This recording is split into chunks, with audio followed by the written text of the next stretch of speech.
So I'm in Liverpool right now, but last week we were still in Ireland, and we started off the week with the most Irish thing I have seen all trip. We were driving up to Northern Ireland to walk across this tiny rope bridge to this island, which was really pretty, but it was also very, very windy and cold, and it was kind of scary at the edges because it was so steep. Then we went over to the Giant's Causeway, which used to be a lava flow that cooled, and when it cooled, it made all of these hexagonal pieces of rock. That day we drove over to Galway, which is on the west coast, and we went to this tiny museum, and in Galway they had a ton of swans. I'm not sure why, but they did.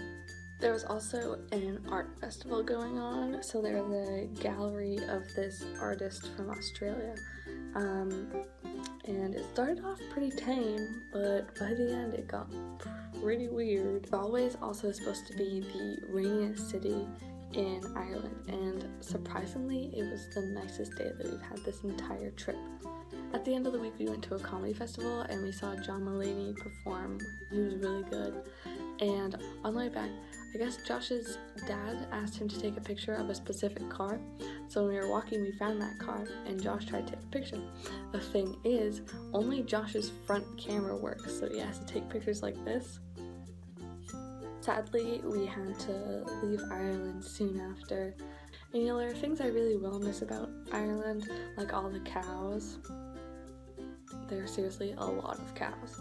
But I really won't miss the fact that their hot and cold water taps are separate.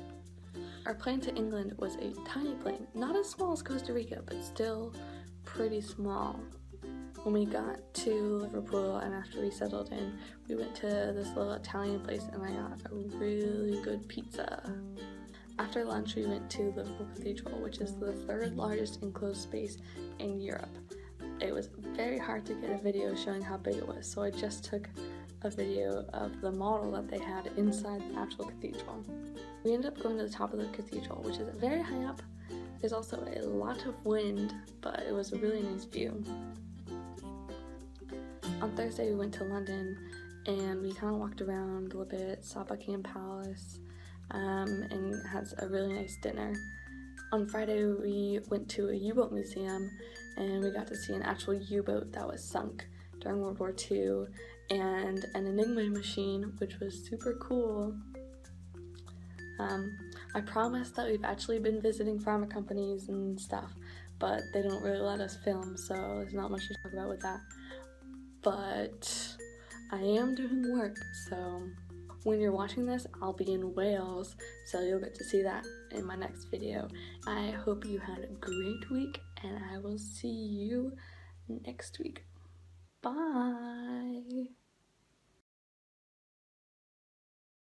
Anyone would begin the conversation. Ah! One feels like a duck splashing around in all this wet, the rain. And when one feels like a duck, one is happy. Now that's debatable. But rather than debate that point, Mary brought up a new and interesting point, which was, I believe, ducklings!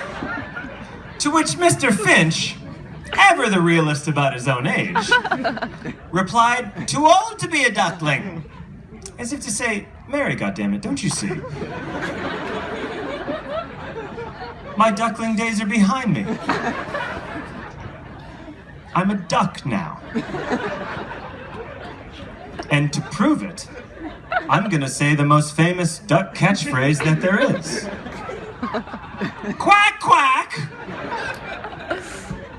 And I knew at that moment that meant nothing to Mr. Finch. That's how batshit insane he was.